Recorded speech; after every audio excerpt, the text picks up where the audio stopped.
I am trying to get it together for all of you. I just went back to the dentist for the first time in 3 years for this, so needless to say, he was not thrilled with what I'd been up to with my own adult mouth in my off time. I feel like, personally, there's too much guilt at the dentist. They lay it on heavy. I thought as I got older, it would go away, but this is not true. Doesn't matter how old you get. Every time you go into the dentist, he's like, you didn't do your dentist homework, did ya? I feel like the guilt is not needed. I also don't know if dentists know they're the only ones doing this. Other medical professionals, it does not happen to the same degree. When I go to the optometrist, if my eyesight gets worse, he's not like, what were you doing? Were you looking?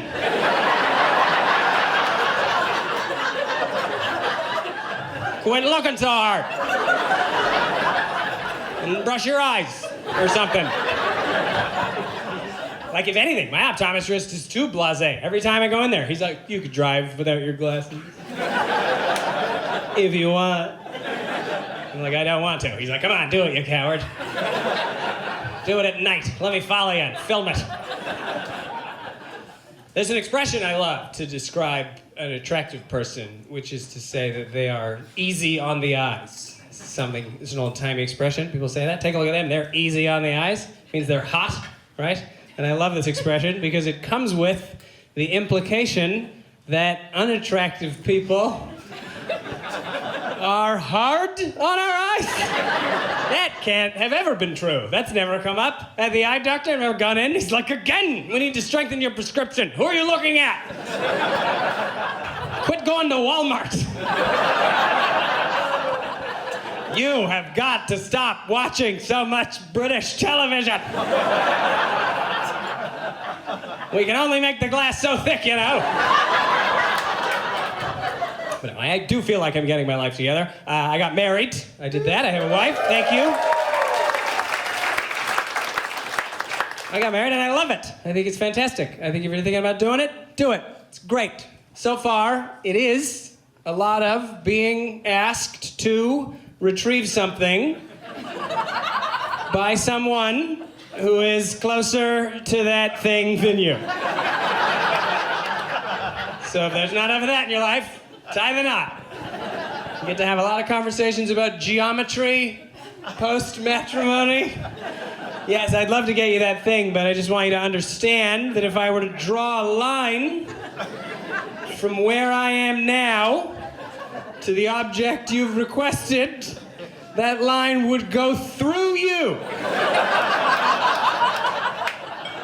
In order to complete your request, I'm going to have to walk toward you, arrive at your location, say, excuse me, to you, and then complete my quest. But we'll do it, right? Because that's love or whatever. And if you are a purist, you should know that when I proposed, I did the whole thing, all right? I bought a ring. I spent 6 months' salary. That's right, $400. Great financing plans at Claire's. They'll tell you they don't have store credit, but if you return enough stuff, they have to give it to you. No, it was expensive. I was nervous spending this much on a diamond, on a jewel. I don't really do that. I didn't come from money. I'm from a small town, the kind of town where if a farmer grew a really big pumpkin, we didn't have to go to school.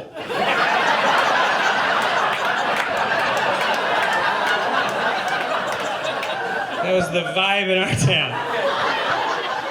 Like, school's closed, come look at it. Look how big it is. Go ahead, slap it. She can take it. Yeah, we didn't have money. I did not know that we didn't have money because Instagram had not been invented yet.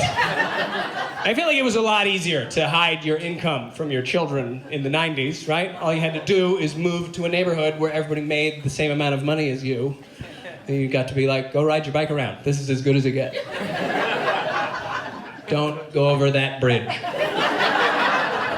I had no idea. The only way I found out that we were not as wealthy as I thought was the first time I went over to a slightly richer family's house for Thanksgiving, and we all sat on the same kind of chair.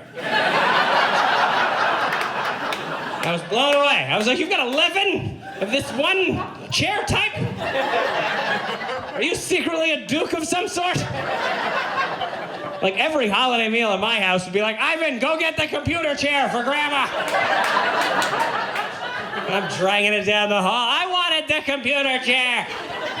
My mom's yelling out of the kitchen, no chance. You are sharing the piano bench with your brother.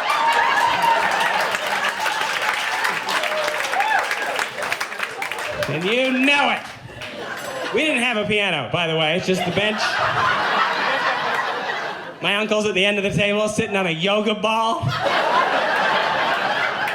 Got a hole in it nobody can find, so he's slowly sinking for the entire meal. And I was like, I don't think we're as rich as I thought.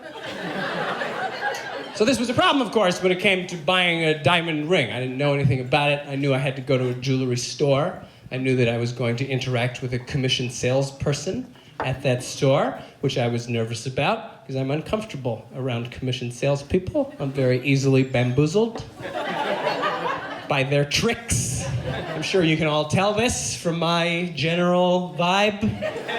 Anybody watching this that works in sales, as soon as I walked up here, thought to themselves, this guy buys extended warranties. I know what I look like. I don't exactly know the kind of energy I give off on a first impression. I do know that it means if I go to any type of ethnic restaurant, it is a 100% guarantee that I will be cautioned about spice. It's not easy getting a medium with this face. Yeah, I'll have a medium. No, you won't. Not here, you won't.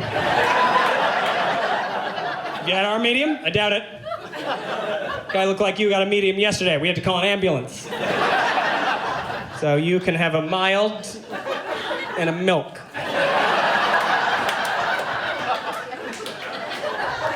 There's a lot of things I wish I knew going into this jewelry store. Number one thing I wish I knew about buying an engagement ring is you don't get to take the ring home from the store that day. Whoops, wish I knew that. They gotta make it the right size. So I just drove to the mall, maxed out my credit card, and then drove home with nothing. Like, gee, I sure hope they call. But they did call. I got lucky, I guess. I go back to pick up the ring. This is where it gets weird again. I show up, I was like, hi, my name's Ivan. You said my ring was ready? And the guy goes, oh yeah, okay. Then he goes in the back, he comes out. He's got the ring in a tiny Ziploc bag, like it was evidence in a murder. And he tried to hand it to me like that. I didn't even accept it. And he goes, oh, do you need a box? Yeah. Who's proposing without the box? That's the whole thing. How smooth of a guy do you think I am that I'm gonna kneel down and just dangle that out there like, babe! You wanna stay together till we're dead? They wrote my name on here in pen. Could be your name.